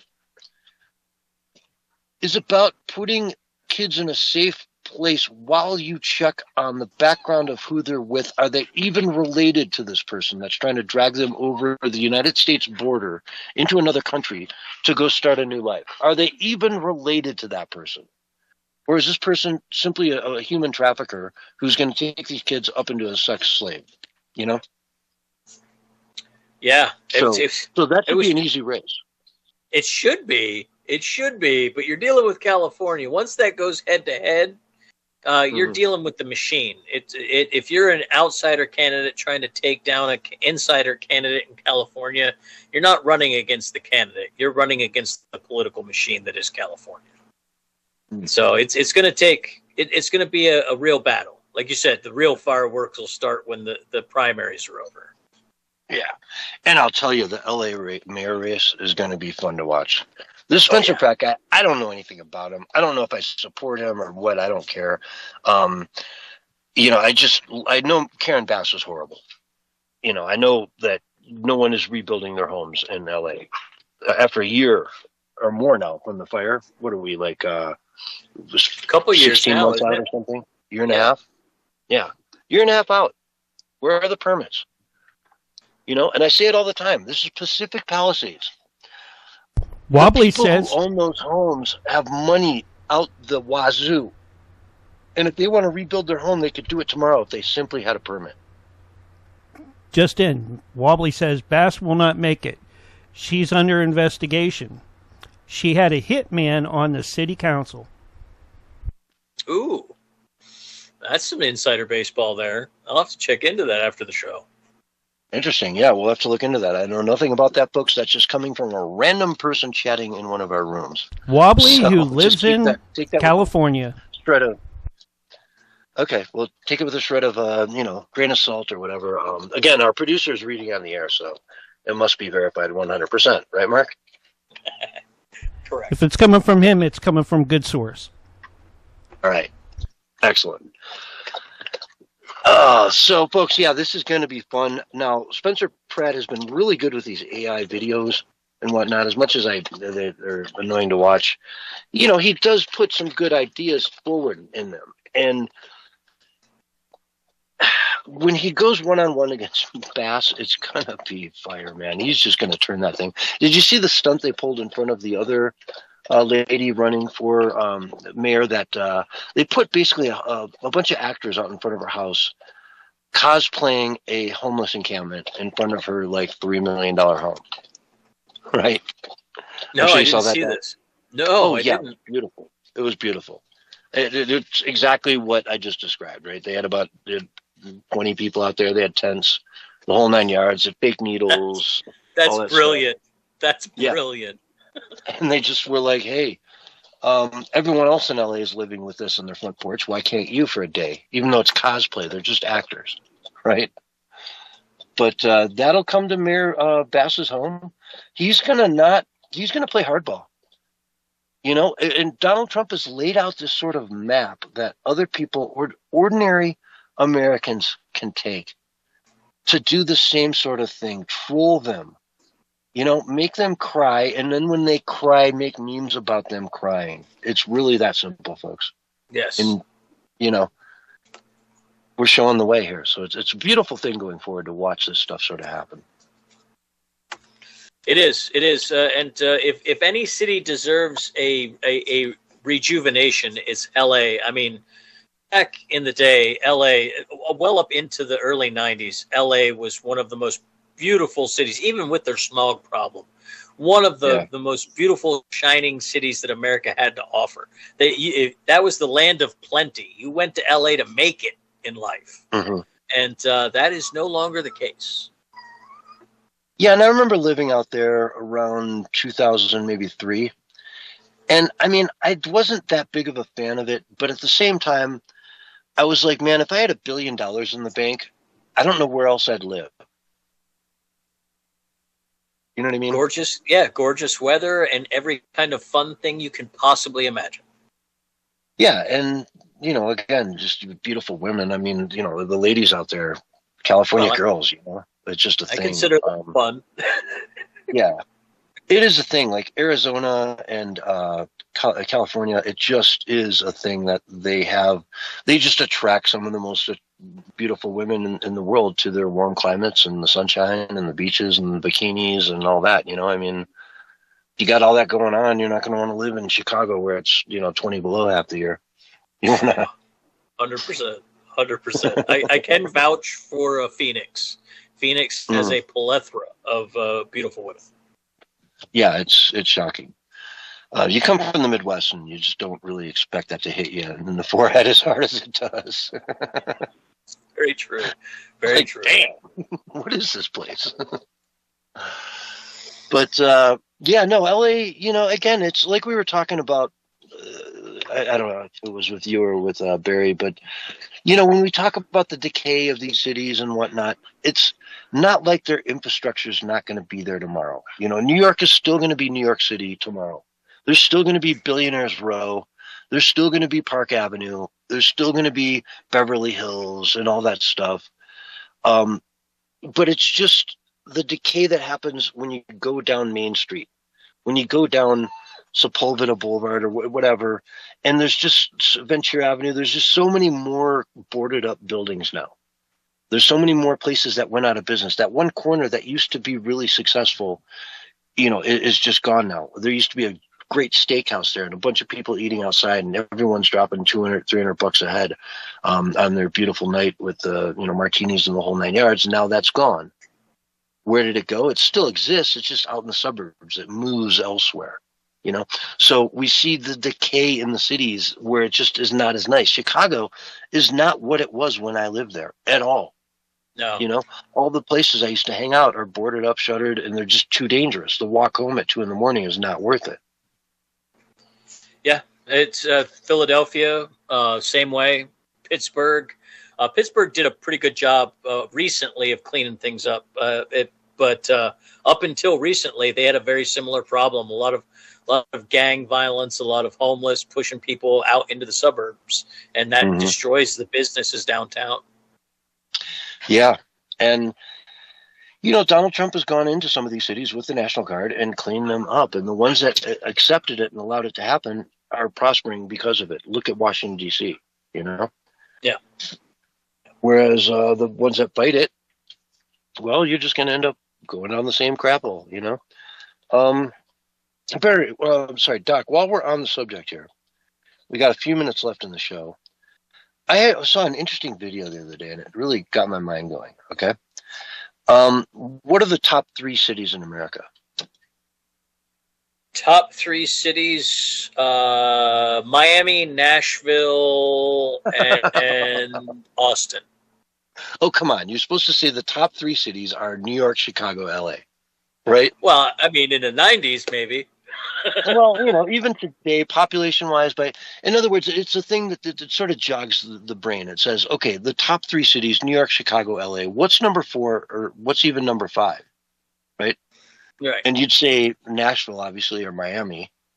You got San Francisco used to be the place. Seattle used to be a really great place. I mean, there was lots of great cities at one time. There was quite a few of them.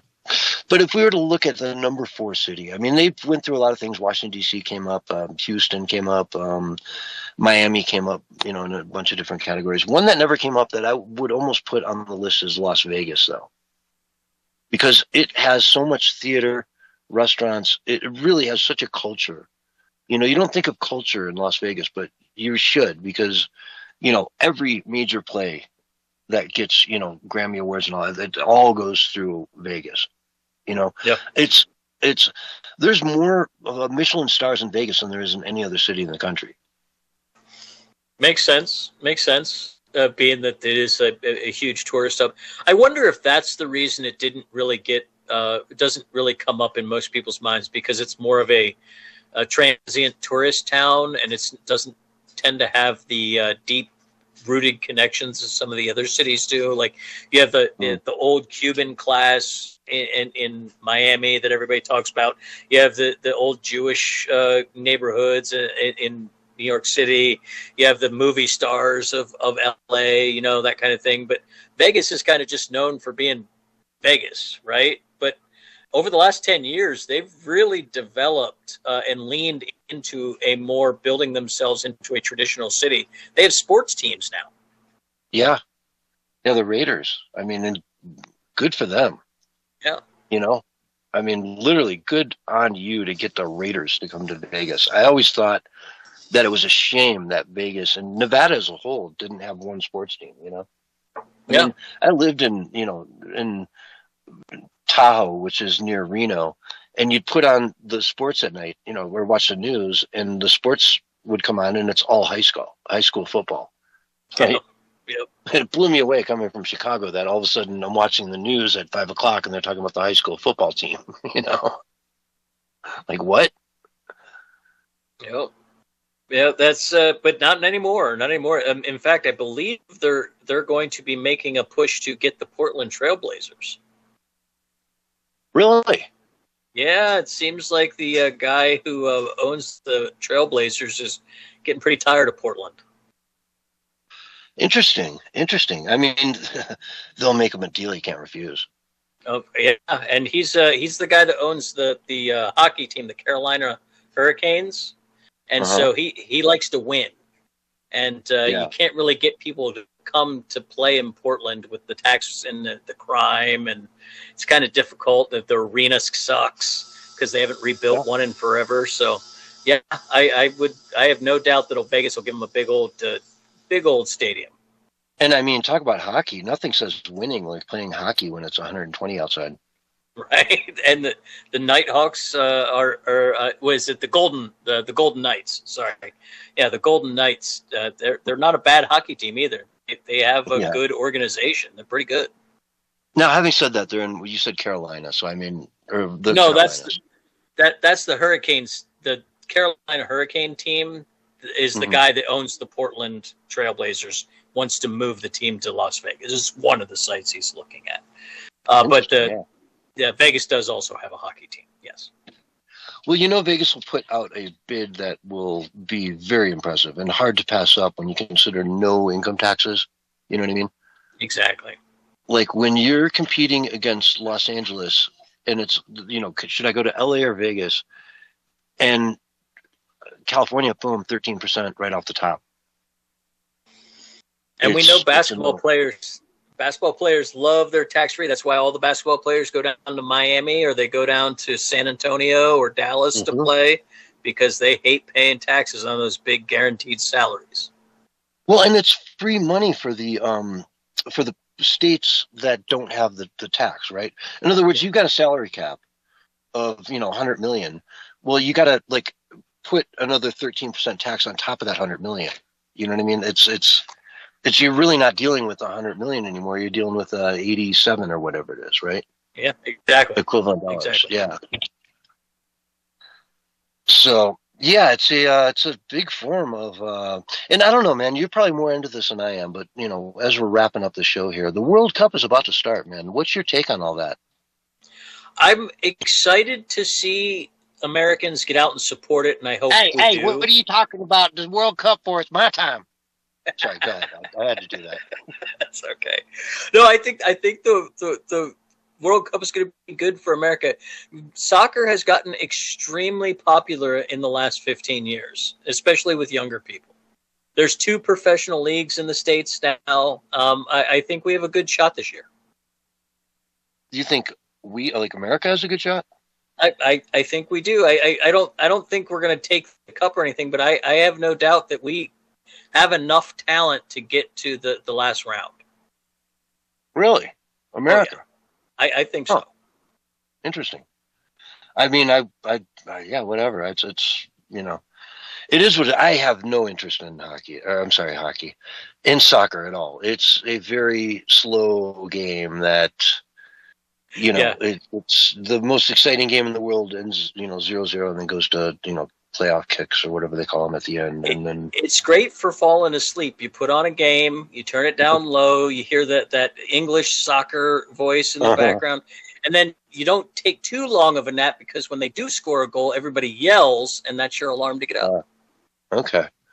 But it's not better than bowling for napping. If you really want to nap out, bowling is the way to go, I contend.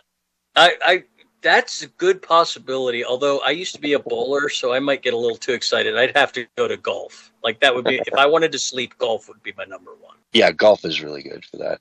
Disc golf, too. But let's see here. We've got, Tina Peters is being released from prison here in the next day. She's the clerk that worked in Colorado in, Mesa County. And she called shenanigans during the last election in 2020 and tried to preserve some of the documents and some of the things she saw that, in her mind, proved irregularities. And she was sentenced to prison for doing it. And Jared Polis, the governor of Colorado, recently pardoned her, or released her from prison. She's getting out tomorrow on the 1st of June. And, that's a big deal. That's a big win for the people that said, hey, 2020, had shenanigans. I'm one of them, shenanigans. I called shenanigans a long time ago. And I don't know, man. How important of a story do you think this is? I think it's a big win for Tina Peters and her family. I think it's a big win for the people that have been just busting their hump trying to get her out every way possible.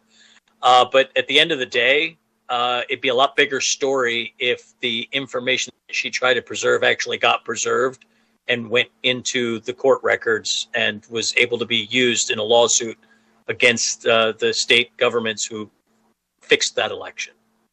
Mm-hmm. Yeah, I think hopefully she'll feel free to speak her mind when she comes out, you know? I hope so. And, you know, Trump put some sort of a immunity on her or something so that we can all feel, you know, that she's free to speak and talk about what happened on, you know, ABC, NBC, CBS. They'll, of course, never have her on, but you'd hope that that would happen because I know she has a lot to say. And she rotted in prison for trying to bring truth out. And that alone, folks, that alone gives me, you know, some respect for the lady. Absolutely. You know, it's a grandmother. They threw the grandmother in jail over her calling out their shenanigans.